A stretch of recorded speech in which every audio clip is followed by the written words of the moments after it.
Robin gently applied the brakes. A sharp turn lay ahead, right before a bridge. Given the potential danger, she decided to slow down.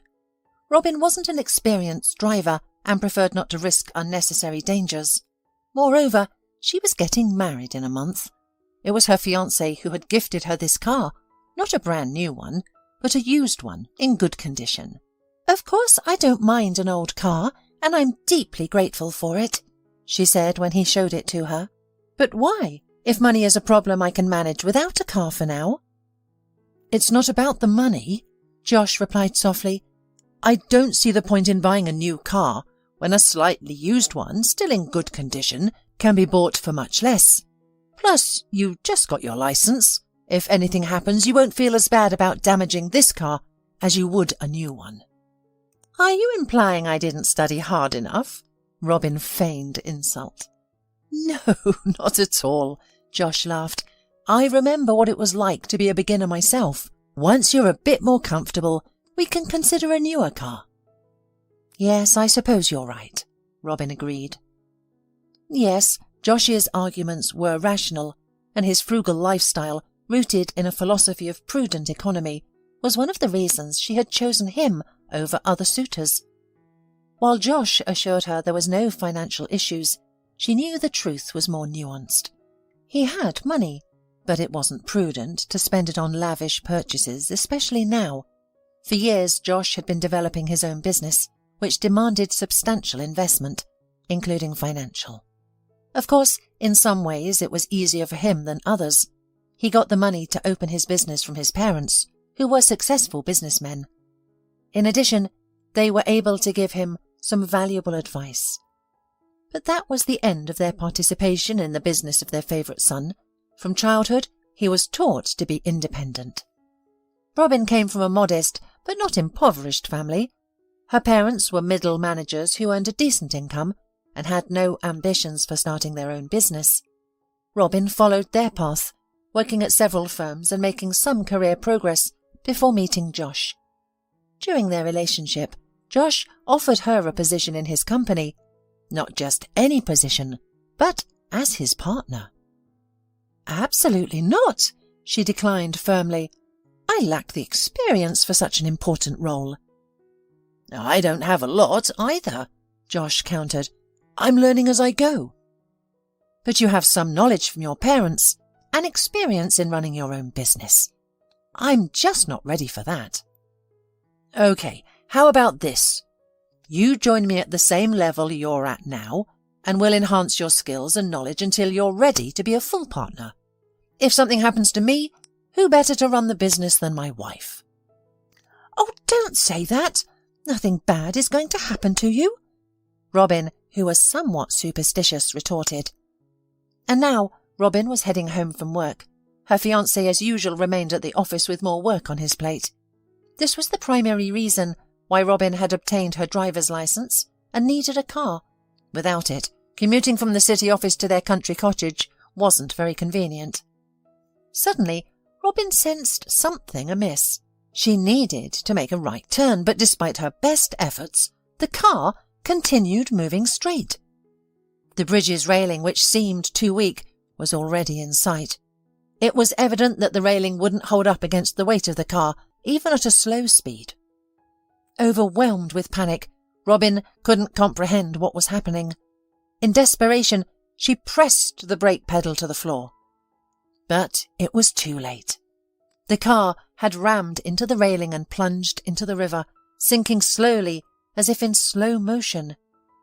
Overwhelmed by the impact, stress, or a combination of both, she lost consciousness. A traffic jam began to form on the shore as onlookers stopped and exited their vehicles. A crowd gradually gathered on the bridge, watching the unfolding tragedy with a sense of helplessness. Everyone wanted to help, but no one knew how. "Shouldn't we call an ambulance?" someone suggested. "What's the use of an ambulance? We need emergency services," someone else retorted. "The paramedics aren't going to dive into icy water, are they? By the time they arrive, she'll have drowned." "Why doesn't someone call for help? For God's sake! If you're so smart, why don't you call?" Someone called either the rescuers or the doctors, but it was painfully clear they wouldn't arrive in time. A bright red car was sinking deeper into the water, carrying the woman behind the wheel with it. Time was running out. No one in the crowd knew where the man in dirty, ragged clothes had come from. He hadn't arrived in a car. Before anyone could react, he discarded his old jacket and without hesitation plunged into the cold water. By the time this mysterious stranger reached the car, it was completely submerged in the turbulent river. Then he dived in. The crowd seemed to hold its breath along with the brave man. Noise ceased instantly, and an eerie silence enveloped the scene. A minute passed, a second, a third, and finally the brave man's head appeared above the water. Making powerful strokes with his arms, he was clearly dragging something heavy behind him. The crowd's tension, which had momentarily subsided, surged with renewed intensity. Uncertainty hung in the air, as it was unclear whether the woman was still alive or if the man had merely eased the rescue service's work by retrieving her body. Ignoring the spectators, the hero reached the shore and gently placed the woman on the ground. He immediately began resuscitation efforts. After a few tense seconds, Robin coughed, spat out water, and opened her eyes. She could only stare at her saviour in stunned gratitude, wordlessly expressing her thanks. When the ambulance finally arrived, the crowd that had gathered near the bridge erupted in applause and jubilant shouts. Amidst the chaos, the mysterious man who had helped out vanished without anyone noticing, and leaving behind him his shabby jacket. Robin was rushed to the hospital. A few hours later, her fiancé arrived. The doctors informed him about the incident. He blamed himself for the accident, knowing that the car's malfunction, which he had overlooked when buying, was likely the cause. And all due to my foolish desire to save money, he thought, guilt-ridden. I should have bought a new car with a warranty for my beloved, or at the very least, I should not have skimped on a proper diagnosis. Instead, I believed the previous owner, who claimed the car had been recently serviced and was trouble-free. Upon seeing Robin, Josh exclaimed, "Honey, how are you feeling?" "I'm fine now," she replied soothingly. "The doctors say it's a miracle I didn't sustain any serious injuries from the fall. It could have ended much worse if not for the help of a kind stranger." "Who was he?" Josh inquired. "Did he leave some contacts? We should thank him." "I don't know. He looked like a vagrant. He didn't leave anything. In fact, he left so quickly that he even forgot his things. Poor guy."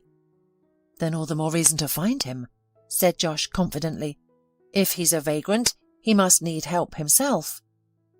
Knowing her fiancé's stubbornness, Robin did not argue with him. From her perspective, it was not worth disturbing the man who had made it clear he did not want attention. However, changing Josh's mind was impossible. He began to search for the unknown vagrant with enthusiasm. He even went to that ill-fated bridge and searched the nearby area. Furthermore, he used all his connections, which finally led to a result. It turned out that CCTV cameras near the scene had recorded the incident, and Josh managed to get the footage. As it turned out, the stranger often walked on the bridge, usually accompanied by a large, shaggy dog. The man's face was clearly visible in some shots, and he always approached from the same side. This information was enough for the determined Josh. Armed with printouts of frames from the camera, he revisited the bridge and tried to retrace the man's known route. When he lost the trail, he asked passers-by for help. Many recognized the man with the large and reportedly friendly dog, but no one could pinpoint where he lived. Undeterred, Josh returned to the area repeatedly, questioning passers-by. He always carried a small bag with him, containing a new jacket he'd bought for the man. He felt this was particularly important with winter approaching. However, no one could tell him where the man lived. After 3 weeks of fruitless searching, Josh's enthusiasm was not dampened. Instead, his failures only spurred him on, fueling his desire to continue his search with increased fervour. All the while, his own wedding was fast approaching. Finally, his efforts were rewarded. One day, upon arrival at his destination, he was surprised to find a large, shaggy black dog, the very same one he had seen in video recordings. Despite the similarity of all the other dogs, he could recognize this particular one from a mile away. Beside the dog stood its owner, a man about Josh's age but alarmingly thin. This impression was emphasized by his clothing. He wore only a light windbreaker, despite the months not being particularly warm. As Josh approached the stranger, he contemplated how to initiate the conversation. He still believed that his search was due to good fortune rather than his own efforts. However, he was mistaken. The stranger spoke first, and his tone was far from friendly. "I take it you're the one who's been snooping around here for weeks, asking about me and showing people pictures of me." "Yes, that's me," Josh responded. He was so startled by the confrontation that his planned responses flew right out of his head. He was unsure how to react to such a frosty welcome, and certainly didn't anticipate the tramp's hostility. "And why, may I ask, do you need me?" "Well, you see," Josh began, regaining his composure, "you've rescued my fiancé. You remember, right, the woman who fell off the bridge in her car? You pulled her out and administered first aid." "Yeah, well, it's difficult to forget such an experience." The stranger's tone softened a bit. "Let's go and talk in my hut if you'd like.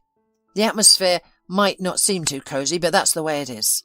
Josh noticed the tramp seemed eager to leave the crowded place as quickly as possible. This behaviour matched what he had observed on the cameras. The man avoided large crowds, preferring to walk his dog when the streets were empty. As Josh considered the implications of this secrecy, the man and his dog led him through some dark back alleys. It didn't take them long to navigate. In about 10 minutes they arrived at an apparently abandoned house on the outskirts, which was their destination.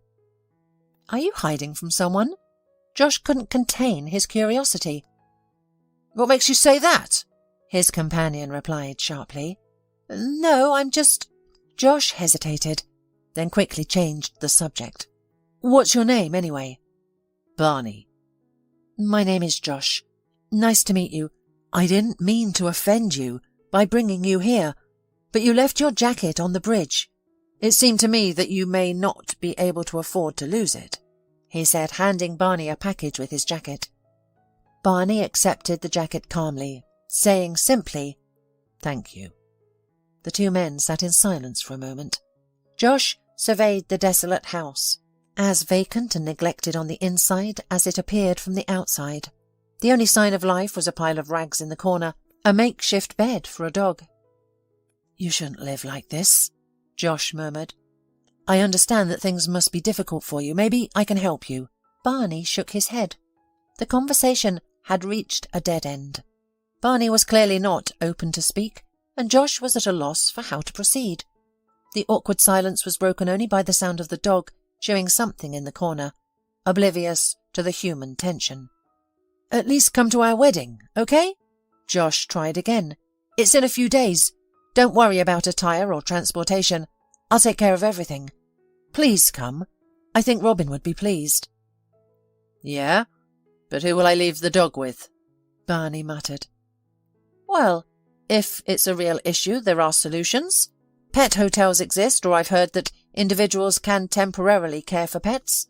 But honestly, I don't think leaving him alone for a few hours is a problem. After all, he wasn't with you when you rescued Robin." The discussion continued for a while. Barney made up the most ridiculous excuses not to go to the wedding. Josh, in return, was entering the very state of excitement that did not let him stop looking for the mysterious stranger. He was ready to argue late into the night to convince Barney. Eventually, sensing this, Barney relented. "All right," he conceded. "I'll attend, but not for long."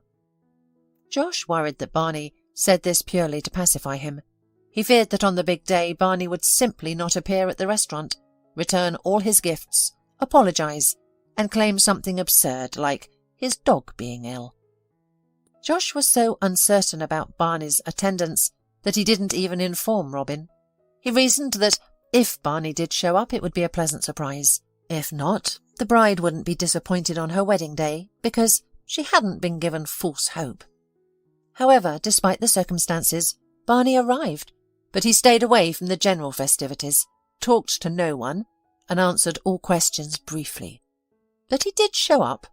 It seemed his word was unbreakable, which made Josh respect the peculiar wanderer even more.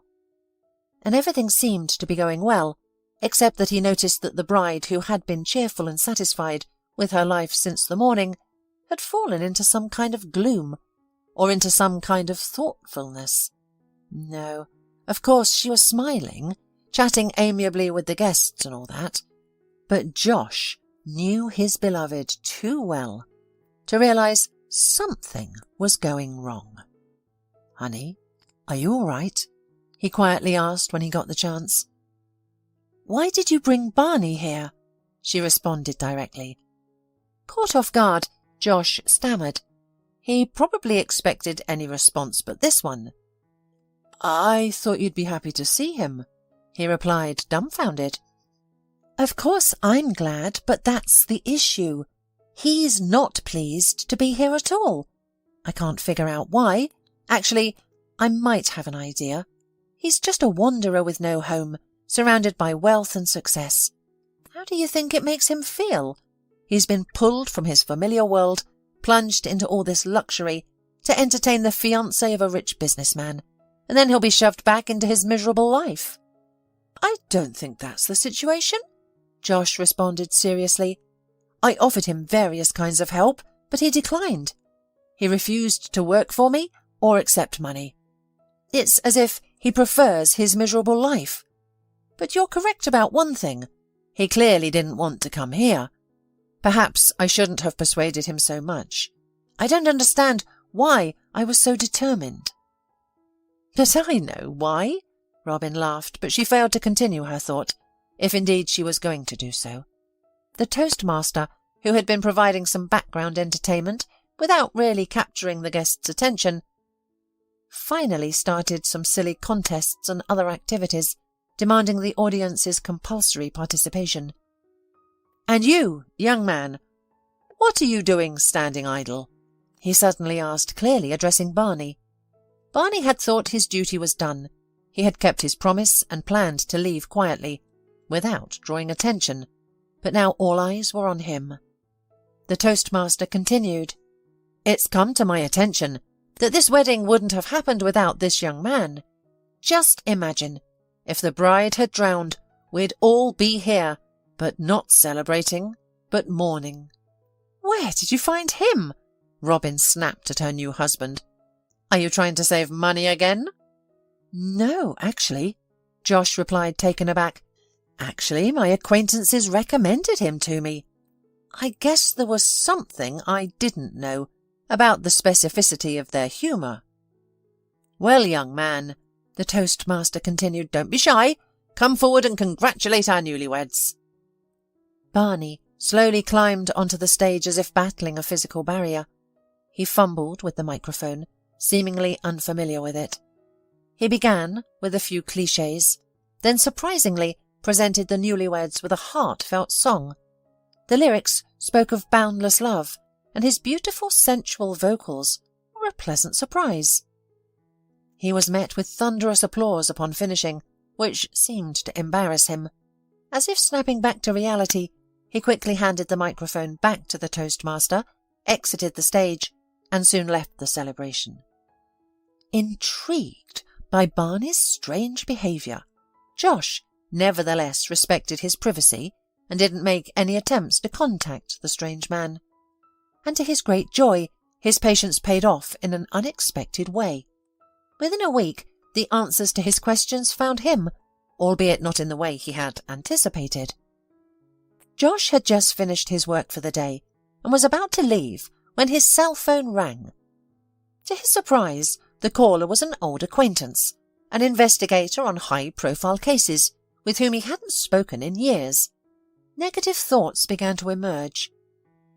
"Hello, Neil. It's been an age since we last spoke. Is this just a casual call, or is it about work?" Josh asked. "Well, we haven't spoken in a while, but not long enough for you to forget that I don't just call for fun," the stern voice replied. With a heavy sigh, Josh asked, "All right, how can I assist? Or am I under suspicion? Although if that were the case, you wouldn't have called. You would have shown up in person, right?" "Correct. This is about your recent wedding, or more specifically, one of your guests." A pang of fear struck Josh's heart. He had no doubt which guest he was talking about. Thoughts began racing through his mind, ranging from regret for inviting this stranger to the wedding to a firm belief that Barney wasn't involved in anything criminal. After all, Barney didn't strike him as a criminal, let alone one who would be of interest to investigators of serious crimes. A video of a young man singing a heartfelt love song has gone viral, Josh's companion continued. "It's incredibly popular, and deservedly so. Even I enjoyed it. But that's beside the point.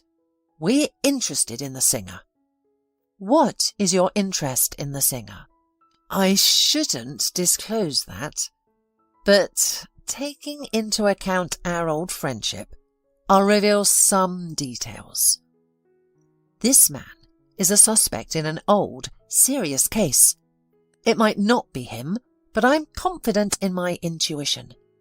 It was a high-profile case. Perhaps you've heard of it. There was a helicopter transporting gold from northern mines. Your guest worked there as a pilot. Reliable for a long time, no issues. Except during one flight, something went terribly wrong. There was a catastrophic accident. The helicopter was damaged, and everyone on board died. Well, almost everyone. 3 bodies were found, but the crew was 4. All were identified except the pilot, and the gold was missing. A substantial amount of gold." "And you think it was the pilot who killed everyone and hid himself with the gold, right?" Josh asked for some reason. "Well, I can't think of any other possibilities. I actually wanted to ask you this. How would we find him, to communicate, so to speak? I know he must be a friend of yours. But you know me, if he's innocent, he has nothing to fear. Or maybe it's not even the same person at all. It'll be easy to find out nowadays." Well, well, well. You'll promise anything to get the information you need, Josh thought irritably, and then said aloud, "Unfortunately, I can't help you with that. He's not a friend of mine. I have no contact with him. I have no idea where he lives." "And how, in that case, did he happen to be at your wedding?" the investigator asked ingratiatingly. "It was pure chance. You see, just a month before the wedding, he saved my wife. Really? She was in an accident. Her car fell into the river and he pulled her out and resuscitated her. We invited him over as a thank you, so he came." "I see," said Neil. "Well, let's check it out. And you, if you find out anything, then—" "Of course, I'll call," Josh answered briefly before hanging up the phone. He paced around the office, unsure of his next move. Something didn't add up. Barney had made a positive impression on him, not only because he had saved Robin, which was important, of course. But would a hardened criminal save a stranger by jumping into cold water, risking discovery in the process? No. He would have passed by quietly, avoiding any adverse consequences.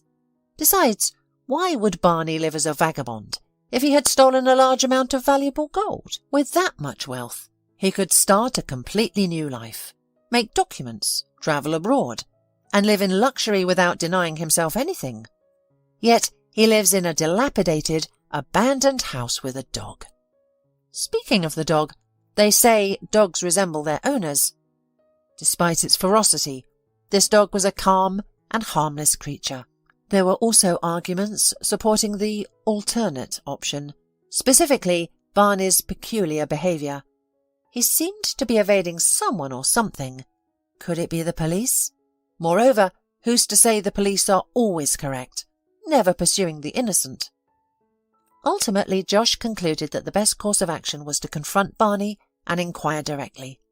He would seek answers and subsequently decide the next step. Despite being warned that Barney might be a ruthless killer, Josh didn't perceive any threat. Perhaps he was reluctant to believe it.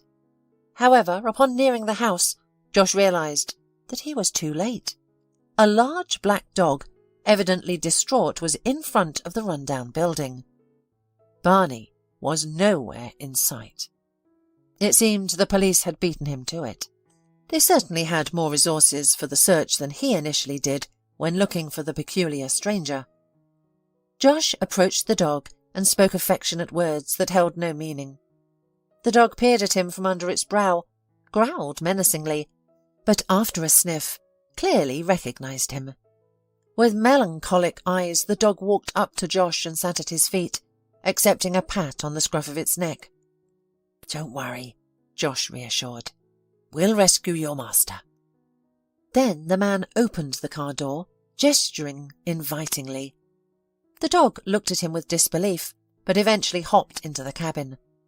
On the drive, Josh dialed his wife's number, contemplating how best to explain the situation, but no suitable explanation came to mind. By the way, Josh indeed was only half an hour late. By the time he received a call from Neil, the police already had a rough idea of where to search for the suspect. It wasn't hard for them to scour the area and locate an abandoned house. Barney surrendered without resistance, only requesting to find someone to care for his dog. Unfortunately, even that wish was denied. At the police station, Barney was taken in for questioning. The stern investigator seemed to be against him from the start. Barney was familiar with this type of person. They weren't interested in uncovering the truth. The investigator already had a preconceived notion of what had transpired, and any contradicting facts were disregarded. "Barney Petrov, correct?" the investigator asked sternly. "Yes, that's me," Barney grudgingly admitted. Was there any point in denying it? Claiming it was a case of mistaken identity wouldn't work. A DNA test would quickly prove that he was the pilot who vanished after the helicopter crash, only making his situation worse. "Do you understand why we've called you here?" "I wouldn't exactly say I was invited," Barney retorted. "But yes, I understand why I'm of interest. You believe I'm responsible for the deaths of 3 people, a crashed helicopter, and a significant amount of missing gold. Correct?" "See? It's not difficult at all." The investigator suddenly smiled, envisioning another commendation on his uniform. "What's not difficult?" "To confess to the crimes you've committed is admirable. Your cooperation with the investigation will be taken into account." "Wait a minute," Barney objected. "I didn't confess to anything. I merely stated the charges you could bring against me at your request, but I didn't admit to actually doing it." "That's interesting. So, how do you explain what happened?" "I was set up. There was no gold in the helicopter. We were transporting some kind of waste under the pretense of it being gold. I discovered this after the crash when the bags burst open. The helicopter was damaged just before the flight. They probably hoped someone would survive to take the blame, or maybe some escaped convicts if they all died. It's a tough place up north, with plenty of criminals." "That sounds very plausible," the investigator snorted, not hiding his skepticism. "But if you're innocent, why have you been hiding all this time? Why didn't you go to the police immediately and tell them everything as it happened?" "Well, I have to say, the crash didn't go without a trace for me. I was severely injured and lost my memory. Locals found me and took me to the hospital where I stayed for a few months. I left with no money, no ID, and no knowledge of who I was or where I came from. I had no recollection of who might need me. I ended up homeless and roamed the streets for a long time, switched cities, and then a dog found me.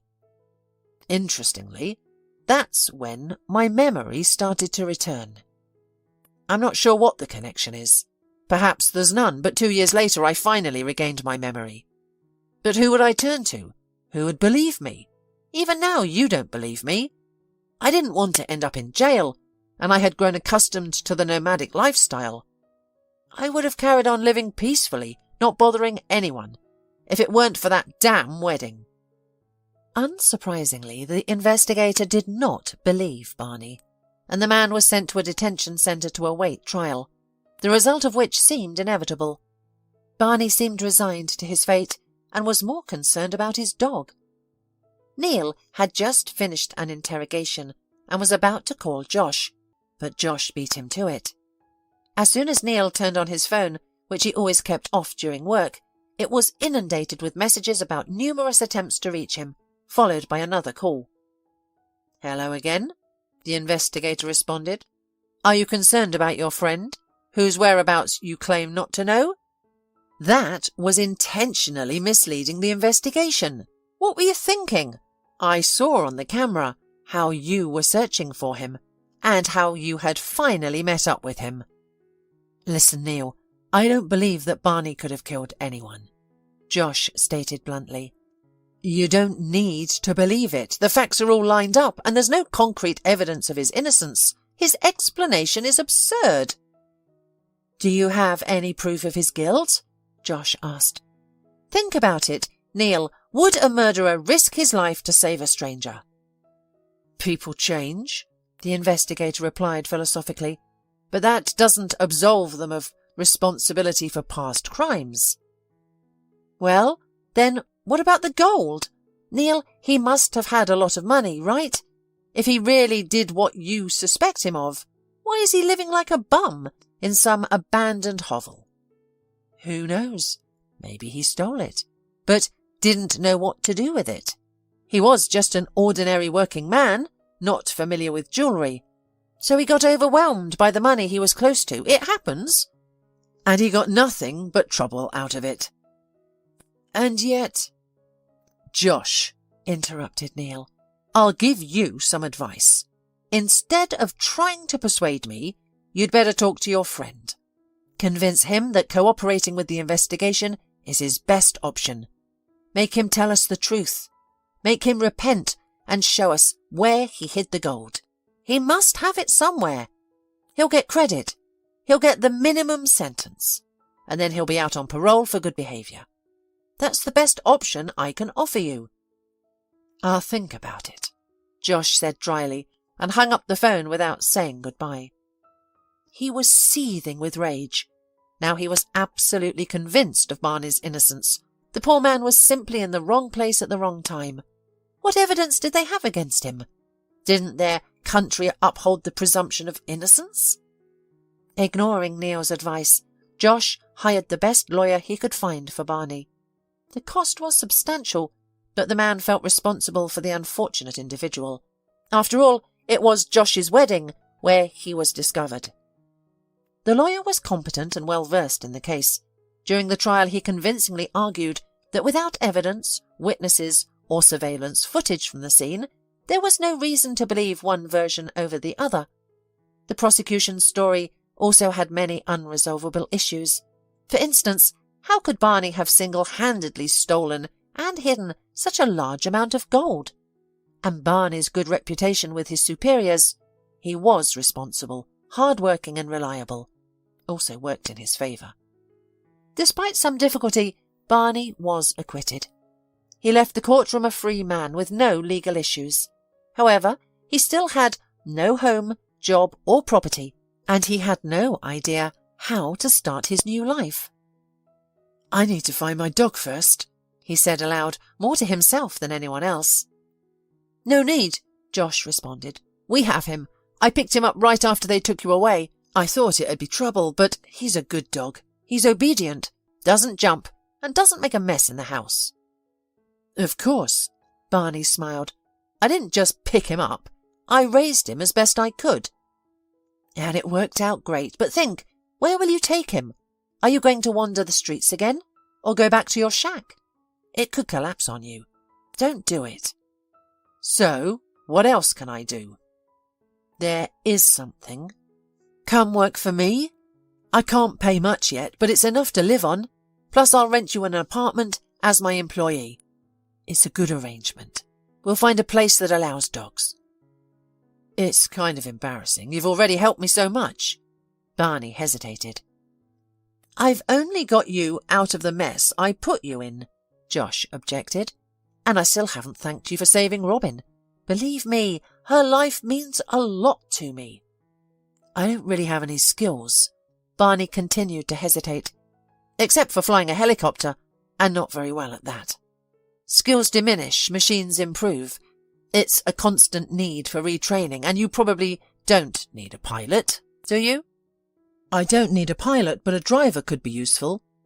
It's not in my rank to drive myself anymore. Can you drive a car? I can, but I need to renew my license. Well, that's not a problem. And so the deal was sealed. As promised by Josh, Barney and his dog moved into a spacious apartment near the office. Barney's life began to improve, and he barely recalled his past. There was only one regret. Once, a long time ago, he had a fiancé, Grace. Where she was now or who she was with, he didn't know. He was certain she had abandoned him after the helicopter crash.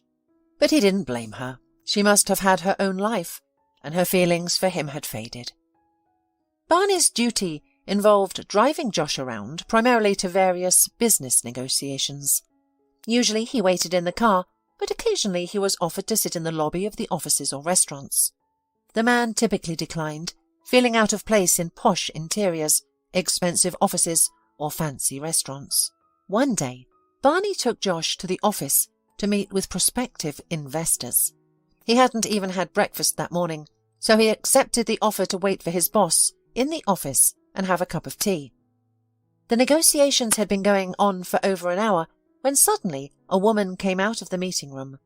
Barney also noticed another man involved in the negotiations from the corner of his eye and was taken aback.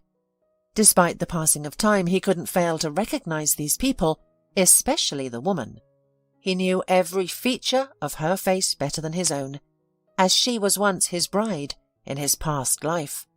Yes, it was his beloved Grace. And her companion was Craig, his superior, who had sent him on that doomed journey. As Barney now vividly recalled, he wasn't the intended person to make that flight. However, Craig had insisted, stating that the task was too important to entrust to just anyone. A gullible Barney had no idea that, in fact, either death or years in prison lay ahead of him. But for both swindlers, either option would have been a good fit. Barney was now sure about who had set him up with the transportation and who had taken all the gold that was falsely implicated on him. Besides, he saw that this couple cooed sweetly and exchanged some tenderness. They were clearly in a romantic relationship. Everything clicked into place. They were the ones responsible for his troubles. And then he literally burst into the room, and without realizing his own actions, with fists attacked the former boss, shouting accusations and insults. It took considerable effort for Josh to pull Barney away from the potential partner. "Is this how you negotiate now?" the victim asked sternly. "We didn't agree on everything, certainly, but not to this extent." "I apologize for this terrible incident," Josh started. "Boss, you shouldn't have any dealings with them," Barney interrupted. "They're crooks and murderers. Trust me." "Calm down," Josh shouted at him, "and leave the office. We'll deal with this later." Reluctantly, Barney obeyed. Once back in the car, he tried to still the tremors in his hands and wipe away the tears that had welled up in his eyes. Josh returned 10 minutes later to put it mildly, in a bad mood. "The negotiations are ruined," he nearly shouted. "I had high hopes for these people. Very respectable people, by the way. They could be investors in my project. I hope I convinced them to reconsider, but there are no guarantees. What on earth happened to you?" Nervously and with a stutter that occasionally broke into near hysterical sobs, Barney tried to explain what had transpired. Josh listened to him without interruption, but Barney had the impression that his words weren't entirely believed. "I've spent so much time with this woman, wouldn't I recognize her? And my ex-boss hasn't changed much." "Well, let's say," Josh said slowly, "but are you sure it was them who set you up?" "Who else could it be? It's obvious." "Obvious? You know, the investigator I know used to say that about a man whom the court later found completely innocent. Doesn't that remind you of anything?" "That's not the same thing at all." Barney was taken aback. "Sounds exactly the same to me," replied Josh. "The same kind of accusations based on a person's prejudices? Don't know what happened to that helicopter for sure. And yes, maybe she wasn't cheating on you then. Maybe she married Craig more recently. Anyway, but it's none of your business or mine. It's all in the past. And you shouldn't accuse people unless you have 100% proof." "But—" "No buts. This conversation is over," Josh interrupted. "If you ever pull such a prank again, I regret to inform you, but I'll have to let you go. Friendship aside, I won't allow anyone to jeopardize my business." For a while, it seemed as if they had chosen to forget the confrontation. Barney continued to drive Josh to meetings as usual, but he never saw his ex-fiancée and her husband again. He even nurtured a hope that Josh had heeded his advice and was seeking more dependable partners. However, he was soon to discover how wrong he was. One Monday morning, when he went to pick up Josh for his work as usual, he found only Robin at home. To say she was upset would be an understatement. She was near panic. "He left for a meeting out of town Friday night," she said. "What do you mean, a meeting?" Barney was taken aback. "He let me off early on Friday. Who drove him?" "He went himself. He said he didn't want you there." "My God," whispered Barney, beginning to understand. Was he negotiating with Craig Harris? "With him," Robin replied, looking at him hopefully. "I've already contacted him. He said everything went well and Josh went home the same day. He never saw him again." For the next few days, Barney literally lived with the dog at Robin's house and supported her as best he could, grappling with the daunting wish of revealing a terrible truth he was almost certain of. The likelihood of them ever seeing Josh alive again was slim. His suspicion was further confirmed when he learned that Josh's company had somehow ended up under the Harrises' control. Allegedly, Josh had signed a power of attorney for him, and while he was missing, Craig was to run the business as a primary investor. The only thing Barney couldn't do was prove his suspicions. But soon he faced one more significant problem. The secretary who worked in the Harris' office gave testimony that Barney could be responsible for his boss's disappearance. She speculated that if he could suddenly lash out at others, he might also have killed his boss, and then an old accusation resurfaced. Although the court acquitted him, suspicion lingered, and the police were eager to close the case quickly. Robin's help with the lawyer and Barney's good relationships with neighbours, whom he always assisted, saved the man. Several people aware of his predicament provided testimony. Many had seen him walking his dog on the previous Friday night, leading to the dismissal of the charges. The police have not yet taken any more action, citing the fact that Josh could have simply gone to his mistress or some friends, or just to get away to relax from home. Upon his release from the police station, Barney was surprised to see that Robin had managed to pull herself together, and he finally had the opportunity to share his account of events so they could plan their next steps together. She believed him unconditionally, but she had no idea how to prove it. She also needed to protect her husband's business to ensure their livelihood. especially since Robin was now responsible not only for herself. Not long before Josh's disappearance, the couple had learned that they were expecting a child. Finally, Barney and Robin divided the duties. Robin, with the assistance of Josh's parents, began to sue Craig for the business. In the meantime, Barney searched for the missing boss. He travelled all possible routes in the area where the negotiations had taken place, interviewing people and reviewing camera footage that some concerned roadside business owners agreed to show him. After about a month, they had a breakthrough. The camera at one of the cafes had captured the car they were looking for. Now the direction of the search was clearer. Barney meticulously searched within several kilometres of this location, and finally he succeeded. He discovered a remote pond on the outskirts of a forest. The area was picturesque and could attract tourists, if it weren't so far from even the most remote villages and cottage communities. Presumably, this is why the criminals chose this spot. Instead of crowds of vacationers, Josh's half-submerged car was sadly bobbing on the water's surface. Barney had dived into the icy pond before, and once again he didn't hesitate to do so. The car was empty, but miraculously the video recorder was unscathed. He made it to shore, clutching the valuable gadget. He wasn't sure if the video would be saved or if there would be anything useful to the investigation, but it was worth a try. The submerged car was a significant clue. Surely it would prompt the police to investigate its owner's whereabouts. With these thoughts, Barney called the police. As he waited for their arrival, he decided to view the footage.